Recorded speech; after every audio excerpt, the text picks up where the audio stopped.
¿Qué tal? ¿Cómo está? Le damos la bienvenida a El Explicador de Enrique Ganem y María de Los Ángeles Aranda. El día de hoy hemos elegido presentarle a usted un audio especial en atención a un fenómeno natural que tiene muchos puntos de relevancia con nosotros aquí en México, tanto culturales como históricos como geológicos. Es una historia,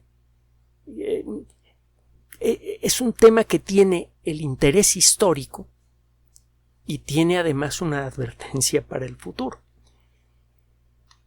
El pasado 19 de septiembre, y después de una serie de más de 4,000 pequeños terremotos, cuyo hipocentro se acercaba cada vez más a la superficie, acuérdese que el epicentro es la zona en la superficie de la Tierra que se encuentra inmediatamente encima del punto en donde se liberó la energía de un terremoto. Y el hipocentro es la zona dentro de la corteza terrestre en donde algo se rompió que generó la sacudida. Bueno, los hipocentros de estos pequeños terremotos comenzaron a acercarse a la superficie. Antes de continuar, encontrará usted a lo largo de esta grabación muchos puntos de contacto entre lo que vivimos nosotros en México y lo que está pasando en las Islas Canarias. Bien, pues, el primero de ellos. En los últimos años del siglo pasado ocurrió la primera predicción exacta al minuto de una erupción volcánica importante. La erupción la hizo el CENAPRED, basándose en buena medida en estos microterremotos cuyo hipocentro se va acercando a la superficie. Es uno de los elementos que utilizaron nuestros científicos para hacer la primera predicción en la historia exacta al minuto. Bueno, esto empezó a suceder en la isla de La Palma, una de las islas del archipiélago de las Canarias, y total el 19 de septiembre comenzó a salir lava. Y el evento ha sido importante y dramático en muchos sentidos. Nosotros vivimos en un planeta muy dinámico. A pesar de tener 4,600 millones de años, la Tierra está en algunos sentidos más joven que cuando nació. Cuando se integró nuestro planeta era una masa más o menos homogénea de piedritas, algunas de ellas del tamaño de nuestro país, que fueron chocando poco a poco, comenzaron a generar un protoplaneta que comenzó a crecer, su gravedad le permitió atraer a más objetos de este tipo, se inició un efecto de bola de nieve.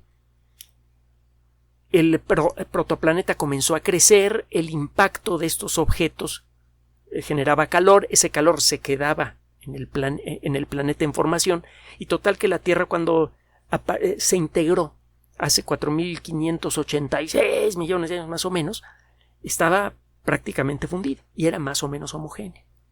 No fue sino hasta varios centenares, probablemente más de 1,000 millones de años después, hay unos que dicen que más, que se diferenció lo suficiente nuestro planeta como para que empezara a tomar el aspecto que ahora tiene. Los materiales más densos comenzaron a migrar hacia el centro. Es por eso que ahora en el centro de la Tierra encuentra usted una esferota de acero inoxidable del tamaño de la Luna, hecha de hierro y níquel, que son los principales componentes del acero inoxidable, y tiene allí, lo hemos comentado en otras ocasiones, residuos de otros elementos químicos muy densos, como el oro, como el iridio, como el platino. Eso explica también por qué el cuerpo de la Tierra, lo que se llama el manto, está hecho de roca que cuando logra salir a la superficie y pierde su calor, se ve de color negro. Muchos minerales ricos en hierro y magnesio son densos y son de color oscuro. Por cierto, recuerde usted que la Tierra es como un durazno o melocotón. Tiene una piel muy delgada que está hecha de roca sólida, tiene una carne gorda que es el manto de la Tierra, que está hecho de roca semifundida que se mueve lenta pero imparablemente, con una temperatura promedio de unos 2000 grados centígrados. Varía mucho cerca del centro la temperatura es de casi 5000, cerca de las superficies de apenas 1200. Y bueno, en el centro está la nuez, que es el centro de la Tierra, el núcleo de la Tierra. Bueno,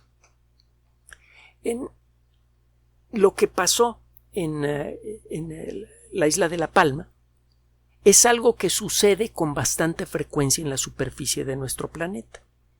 Hay varias fuentes muy interesantes, por ejemplo, una cosa que se llama el Programa de Vulcanismo Global, Global Volcanism Program, de la institución smithsoniana. Es uno de los sitios en donde puede usted encontrar información actualizada de los volcanes activos en todo el mundo. Y continuamente, por cierto, va a encontrar citas sobre el Popocatépetl. Y es otro de los puntos de unión entre México y España en general y las Islas Canarias en particular que encontramos en esta grabación. Nosotros tenemos un volcán activo aquí enfrente. Y por cierto, en estas fechas se puede ver bien gracias a las ondas frías que eliminan casi toda la humedad, el exceso de humedad de la atmósfera, y eso hace que la atmósfera sea especialmente transparente, cuando menos en las mañanas.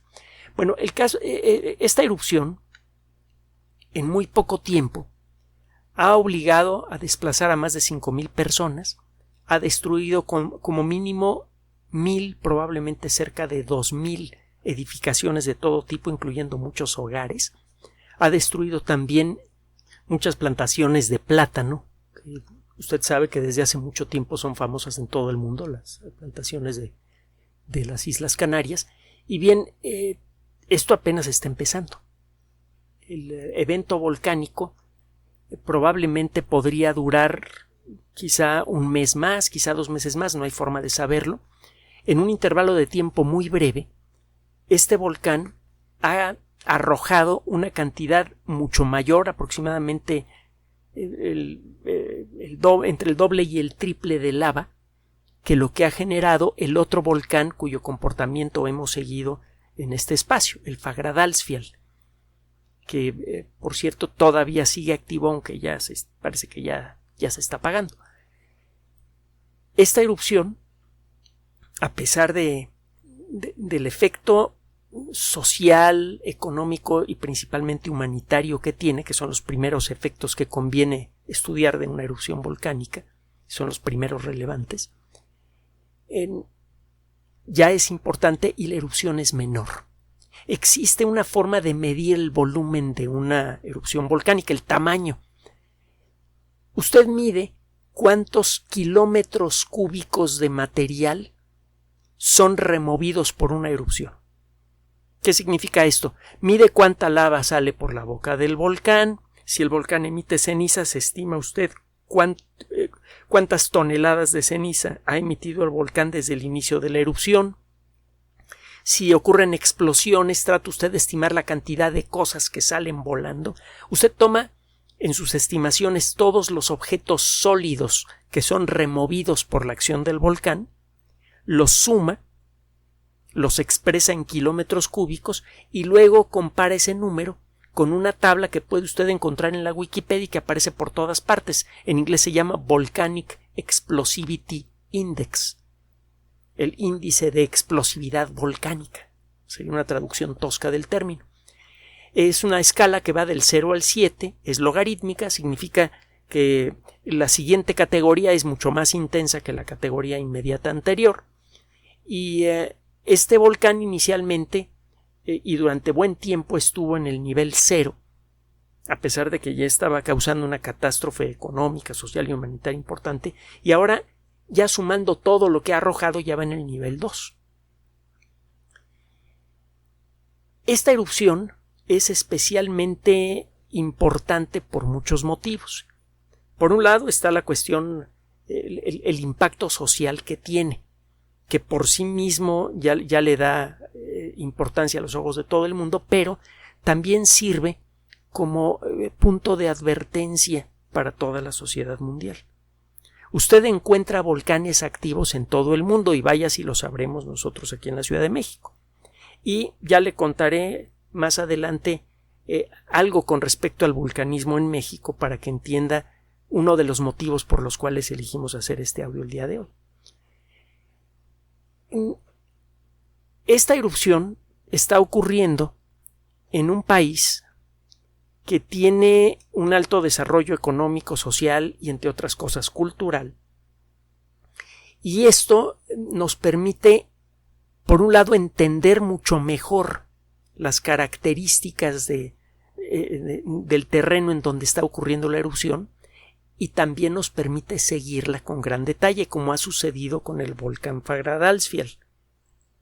¿Se acuerda que hemos publicado en algunas ocasiones en las redes sociales algunas ligas que le permiten a usted seguir de cerca la erupción?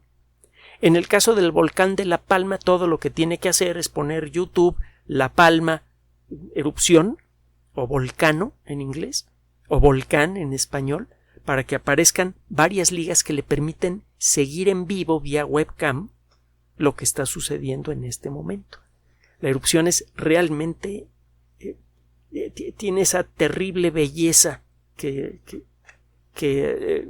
frecuentemente despliega la naturaleza cuando figurativamente hablando se enoja. Es importante esto. Muchas veces se utilizan metáforas humanas para referirse a la naturaleza, y en realidad la naturaleza está por encima de lo humano en muchos sentidos.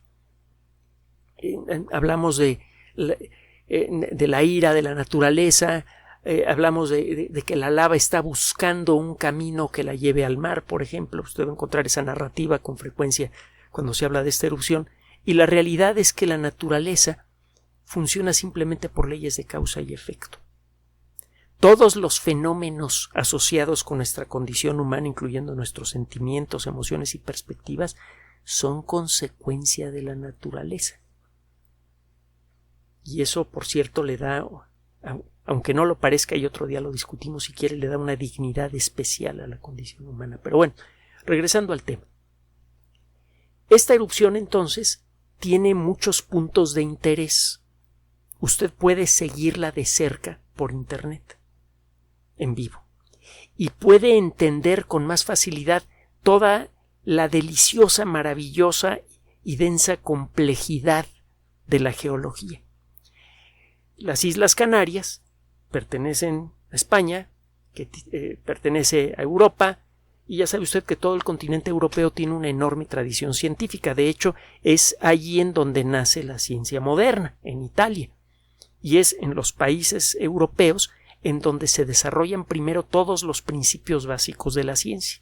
Y de no haber tenido las guerras que tuvieron, en particular las dos guerras mundiales, sobre todo la segunda, la mayoría de los científicos que se fueron a Estados Unidos y lo convirtieron en la primera potencia científica mundial se habrían quedado en sus países de origen, y esos países ahora serían grandes potencias. Es una de las consecuencias de optar por perspectivas extremistas. Mucha gente culta se va de sus países, a veces por convicción y a veces forzada por las circunstancias, y se llevan su cultura a otro lado. Otra lección que conviene aprender aquí en México y en toda Latinoamérica. Bueno, el caso es que esta erupción puede ser entendida mejor como consecuencia de varias publicaciones muy interesantes. Hay por allí un Instituto Geográfico Nacional de España. Es www.ign.es. Allí va a encontrar, entre otras cosas, una liga activa dedicada al seguimiento estrecho de la erupción en La Palma. Y hay un documento que tenemos por aquí, es un tratado bastante amplio sobre la historia geológica y la actualidad de La Palma, que fue escrito hace ya algún tiempo, hace algunos años, pero que desde luego es perfecta, total y absolutamente vigente. El documento se titula, está en inglés, pero ahorita le digo, usted lo puede leer en castellano, se titula Geology and Volcanology of La Palma and El Hierro, Western Canaries. El documento viene en español, es decir, en castellano y en inglés. es desde luego denso, pero describe con un detalle verdaderamente exquisito la estructura geológica, la historia geológica conocida de La Palma, discute las edades de las distintas chorreadas de lava que han integrado a estas islas. Y bueno, si tiene usted el interés de meterse más con geología y entender mejor el funcionamiento de los volcanes, que es algo verdaderamente apasionante, puede usted buscar este documento. Fíjese, ahorita estoy revisando la página 184 y la barrita del lector de archivos PDF está casi hasta arriba. Es un archivote grandote con imágenes en blanco y negro, pero de alta calidad, etcétera, etcétera. Bueno, ¿qué es lo que sabemos en la actualidad de la actualidad de esta erupción? Bueno, está ocurriendo en una isla que ha tenido una historia geológica muy interesante. De hecho, las Islas Canarias tienen una historia geológica que es consecuencia directa de una de las ideas más extraordinarias que han sido presentadas jamás en la historia de la ciencia. Y por cierto, aquí tengo el librito. Lo puede usted conseguir con facilidad. Se llama El origen de los continentes y océanos. El autor, un explorador que sabía de meteorología y que era geólogo aficionado, Alfred Wegener. Este geólogo aficionado logró establecer sus ideas varias décadas después de haber presentado el libro por primera vez por allá de la 1930, y en la actualidad es uno de los grandes padres de la geología moderna. Comparte un lugar muy especial en el corazón de los geólogos, el libro de Wegener, con el libro de otro aficionado a las ciencias que también adoraba a la geología, Charles Lyell. Es Lyell. Charles Lyell era abogado, se lo he comentado en muchas ocasiones, y realmente estaba embelesado por la belleza de los panoramas en Inglaterra, de los panoramas naturales, y empezó a estudiar por cuenta propia. Acabó construyendo un libro que se llama Principios de Geología, que se lo llevó el que luego fue su amigo de toda la vida, Charles Darwin, en el viaje del Beagle. Es un libro excelente y al igual que el libro de Wegener, como son libros escritos por aficionados a la ciencia, en algunos sentidos son más accesibles. Se lo digo porque la geología, como digo todas las ciencias pues, pero la geología tiene la costumbre de darle la bienvenida a los aficionados serios. Y esto es a su vez una invitación para que usted busque algo más de geología, que deje de lado las distracciones de todos los días, que muchas veces son como golosinas culturales, saben rico pero no dejan nada, a veces dan diabetes cultural. Mejor éntrele un poquito a la ciencia o a la música o alguna otra cosa que le dé verdadero sabor a su vida. La geología es un buen camino. Busque usted el libro de Wegener, que lo puede conseguir incluso en forma gratuita a través del internet. Le repito, el título se llama El origen de los continentes y océanos. Bien, el origen de las Islas Canarias se debe a la idea de Wegener. Las planchas de roca que forman a la corteza de la Tierra se mueven cada una en la dirección que se le pega la gana, dependiendo de la dirección de las corrientes, de las lentas pero imparables corrientes de magma que las mueven. El movimiento típico es de unos pocos centímetros por año. Las placas de roca que forman al fondo de los océanos tienen un espesor de 4 o 5 kilómetros. Son delgaditas, compárelas con los 12.750 kilómetros de diámetro que tiene la Tierra. Pues la corteza ya es ultra delgada. Se quiebra con facilidad. Hay muchos motivos por los cuales pueden aparecer fisuras en esta plancha de roca. Por ejemplo, si hace unos 250 o 300 millones de años una masa de magma especialmente caliente que estaba en contacto con el centro de la Tierra, el núcleo de la Tierra tiene una temperatura llega a ser hasta de 5.500 grados centígrados, que es la temperatura de la superficie del Sol. Una masa de magma que está pegada al núcleo de la Tierra alcanza una temperatura de más de 4.000 grados centígrados.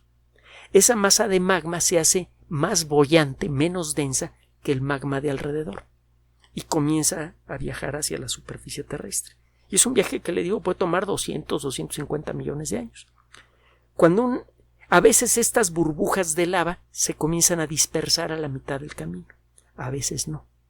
Cuando alguno de estos dedos de lava caliente, más caliente de lo normal, logra tocar algún punto vulnerable de la corteza terrestre, después de este lentísimo viaje de centenares de millones de años, puede llegar a provocar una grieta, puede llegar a resquebrajar la corteza, se forma una pequeña telaraña tridimensional de grietas, por allí puede empezar a colarse ese magma, y si logra perforar esa corteza, el magma llega a la superficie terrestre. Esto sucedió hace varios millones de años en las Islas Canarias, cuando comenzó a salir debajo del agua, en el fondo del mar, algo de lava, que se comenzó a endurecer rápidamente. Al cabo de un tiempo se forman las Islas Canarias. La historia completa la encuentra usted en el documento que le mencioné antes, y el día que quieran la platicamos así un poquito más ligerita. Este punto caliente a este punto caliente pueden pasarle cualquiera de dos cosas. Puede quedarse fijo en el mismo lugar, o puede ser arrastrado por las corrientes de magma superficiales que hay cerca de la base de la corteza. En la base de la corteza terrestre hay corrientes de magma que van en varias direcciones. Todavía no se sabe exactamente cuál es el mapa de estas corrientes de magma, pero es claramente caótico.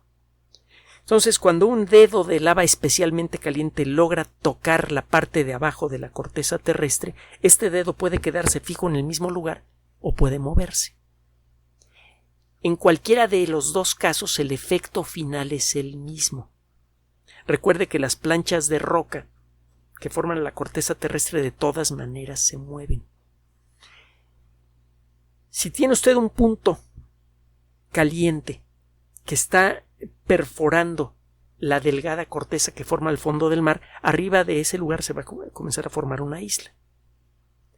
Si el movimiento de las placas continentales es lo suficientemente lento y el ritmo de formación de una nueva montaña es lo suficientemente rápido, alcanza a salir en la superficie del mar una isla antes que el movimiento de la corteza terrestre haga que se cierre esa boca volcánica, que se cierre esa grieta por donde comenzó a salir lava.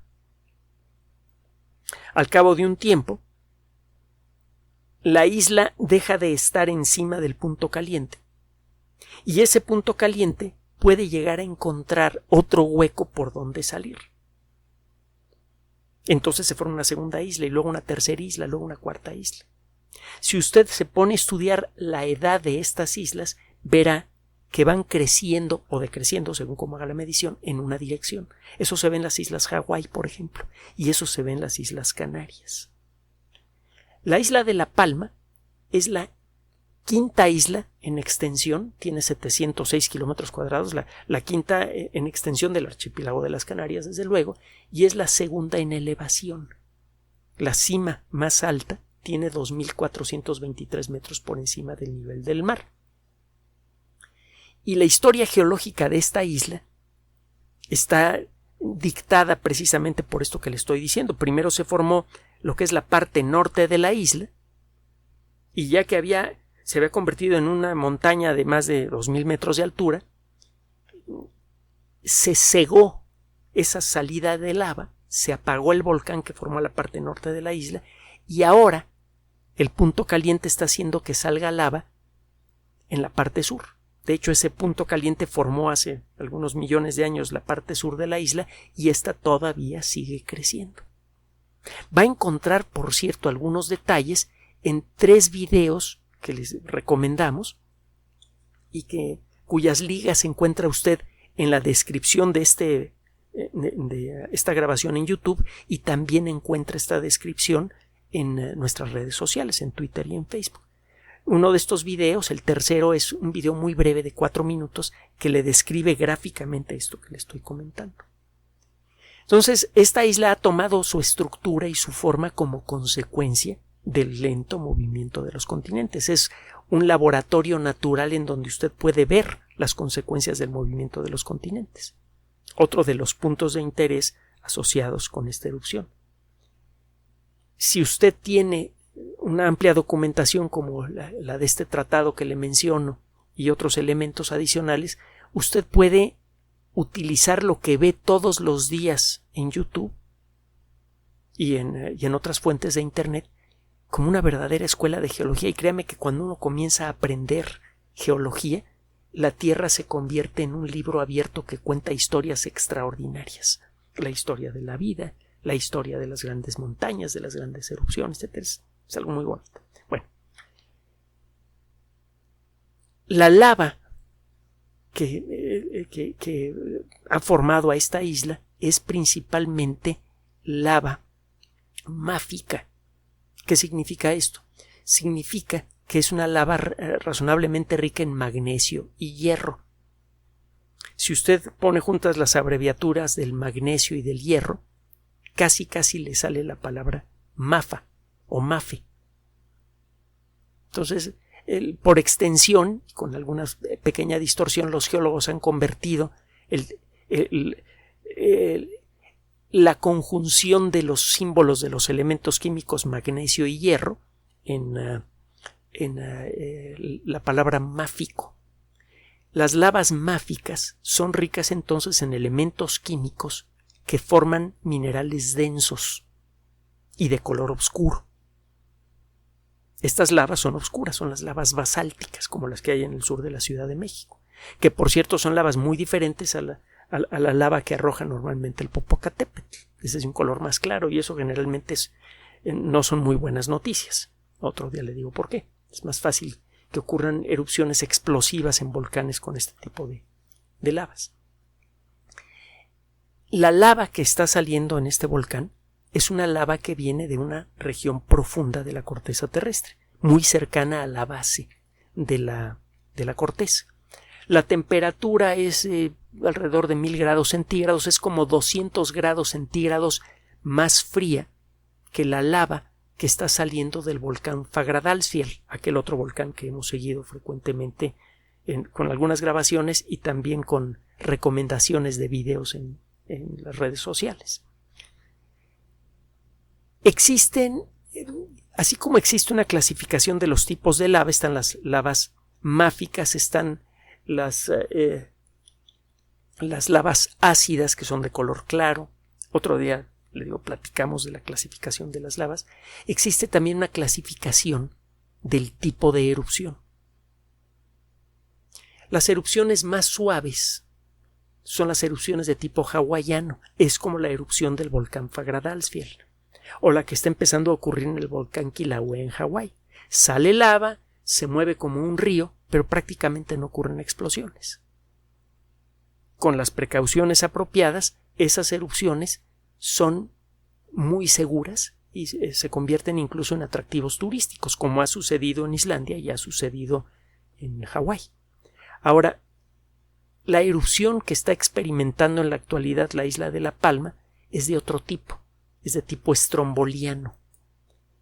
Las erupciones estrombolianas son más violentas.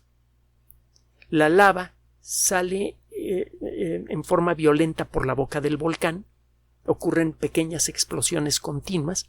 De hecho, si usted ve los videos en las ligas que le hemos mencionado, verá usted que una de las bocas volcánicas que están activas en este momento parece como la tobera de un cohete, como un motor, el motor de un cohete activo. Salen volando grandes cantidades de pequeños fragmentos de roca fundida que se endurecen en el aire y al caer al suelo, si estos fragmentos tienen menos de unos 6 centímetros de diámetro, se les llama colectivamente lapilli. Aquí en México hay muchos campos de lapilli en distintas regiones del Valle de México, por ejemplo. De nuevo, un aviso de que los volcanes pueden aparecer en cualquier lugar del mundo. El nombre de este tipo de erupciones viene de un volcán muy famoso que ya de por sí era muy importante. Los romanos le llamaban el faro del Mediterráneo. Es un volcán que muchas veces está activo y a gran distancia se puede ver el destello rojizo de la lava en su boca. Este volcán ya era famoso desde entonces, pero se hizo todavía más famoso cuando Julio Verne escribió la novela que a mí me gusta más de él, que es Viaje al centro de la Tierra. Por cierto, ¿cuál es su novela favorita de Julio Verne? ¿Qué tal si empezamos a compartir esas impresiones, ustedes y nosotros? Las lavas que salen en los volcanes de este tipo tienden a ser más viscosas porque son más frías. En general, la viscosidad de la lava está relacionada con su temperatura. Mientras más caliente es la lava, menos viscosa es. Es un poco lo que pasa con la cera de una vela. Si la cera está muy caliente, fluye como agua. Cuando comienza a enfriarse, se empieza a mover más lentamente.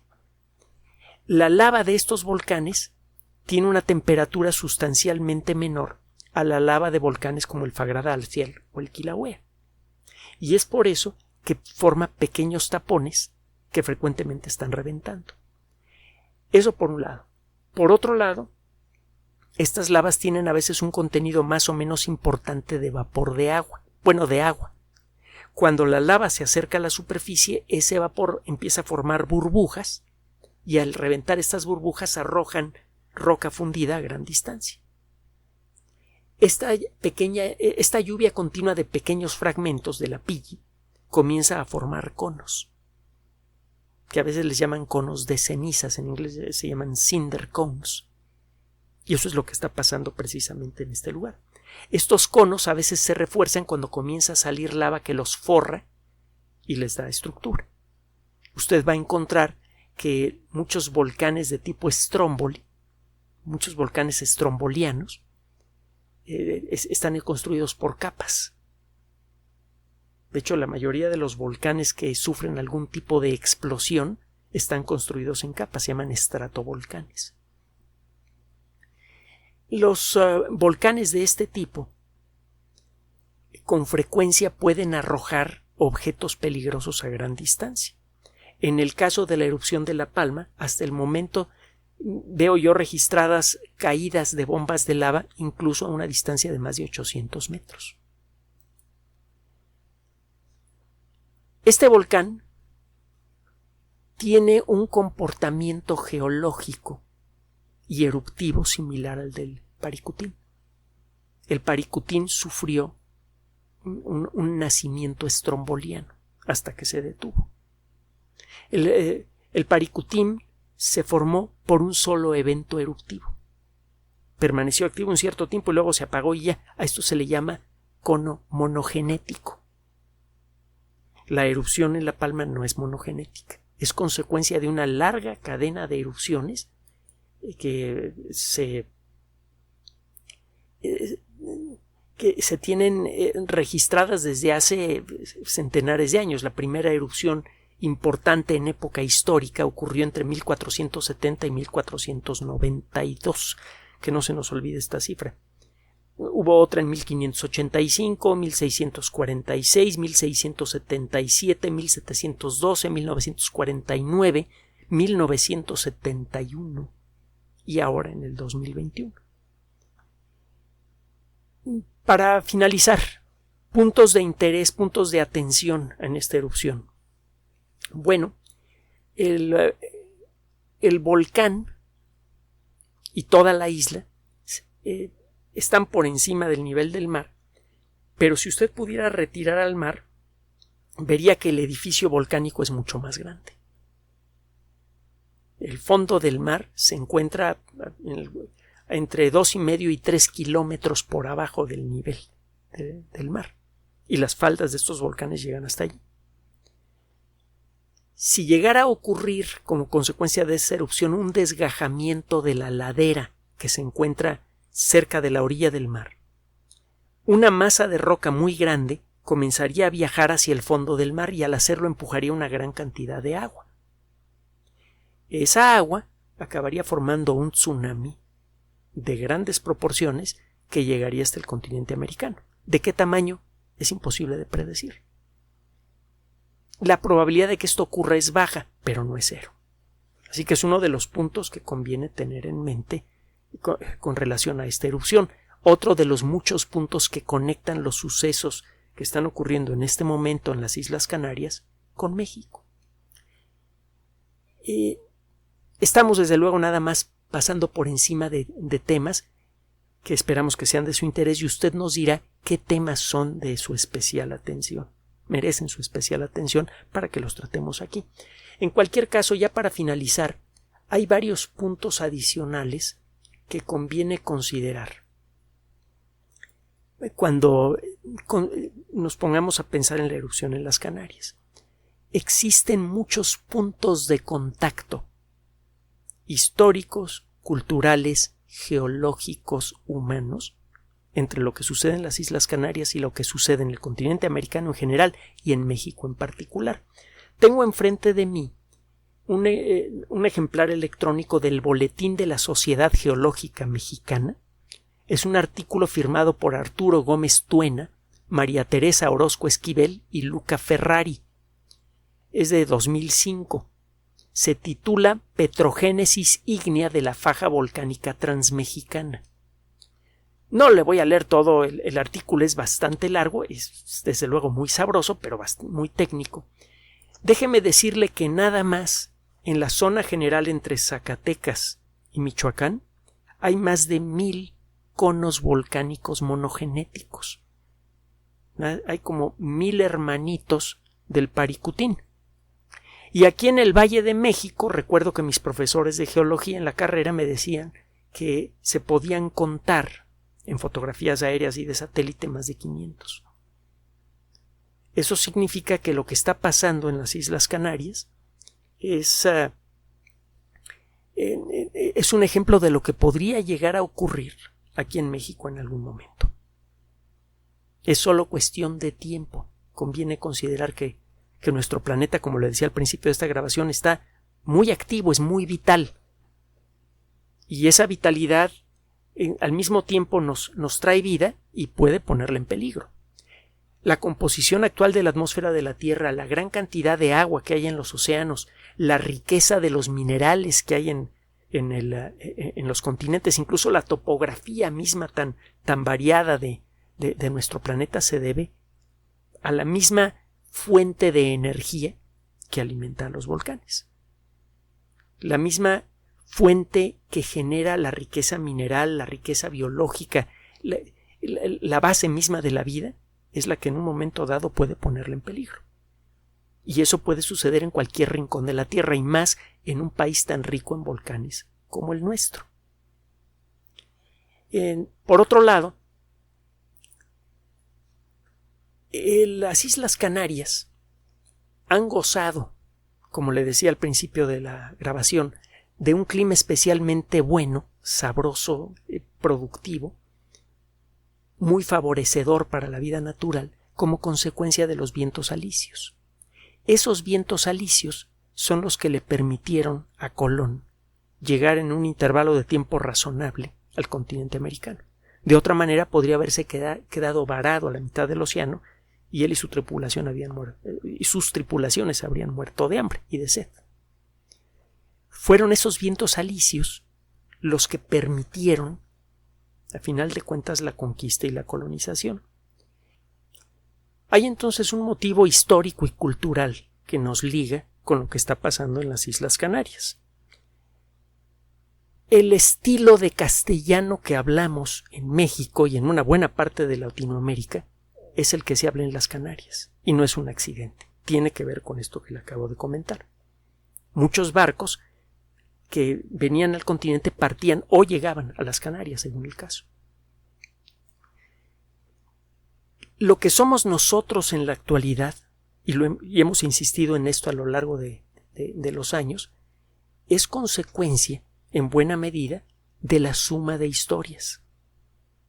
Esta suma no siempre fue virtuosa, no siempre fue pacífica.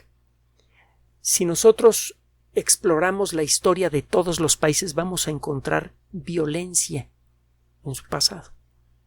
En el caso de México, bueno, ¿para qué le cuento? Además de que los 200 años que tenemos han estado plagados con guerras, en entre invasiones y guerras internas. Simplemente hay que recordar que en el México prehispánico las guerras eran frecuentes. No solamente los aztecas se dedicaban a lanzar guerras de conquista o de cualquier otro tipo. Los mayas, los zapotecos, los mixtecos, los teotihuacanos, prácticamente todas las culturas se formaron en la guerra, haciendo conquista con violencia. El tratar de rechazar un aspecto fundamental de nuestra historia por la violencia que involucró, y me refiero a la conquista, es un error. La historia no conviene evaluarla en términos de bueno y malo. Es algo que ya ocurrió y como quiera que sea, conformó lo que somos. Todos los mexicanos, en mayor o menor grado, somos conquistadores por partida doble. Deberíamos tener en nuestra sangre la fuerza de carácter, la entereza, el talento de los conquistadores europeos y de los conquistadores mesoamericanos. El tratar de rebanar parte de nuestra cultura y olvidarla es una mala idea, nos debilita, no nos hace fuertes. Esa historia cultural nuestra aquí en México está muy estrechamente ligada con la historia de las Canarias. En resumen, por motivos humanitarios, por motivos geológicos, por motivos culturales e históricos, involúcrese con lo que está sucediendo en las Islas Canarias. Aproveche el Internet y de paso aprenda un poco de geología. Gracias por su atención. Además de nuestro sitio electrónico www.alexplicador.net, por sugerencia suya tenemos abierto un espacio en Patreon, El Explicador Enrique Ganem, y en PayPal, elexplicadorpatrocinio@gmail.com, por los que gracias a su apoyo sostenemos este espacio. Puede usted descargar gratuitamente estos audios en formato MP3 en Spotify y en iTunes como El Explicador Sitio Oficial y en SoundCloud como El Explicador, y con formato de video en YouTube en El Explicador Sitio Oficial. Recuerde nuestras redes sociales de siempre, Twitter Enrique-Ganem y en Facebook Enrique Ganem Sitio Oficial, El Explicador y los grupos que usted ya conoce. Finalmente, El Explicador siempre somos María de Los Ángeles Aranda y Enrique Ganem. Gracias.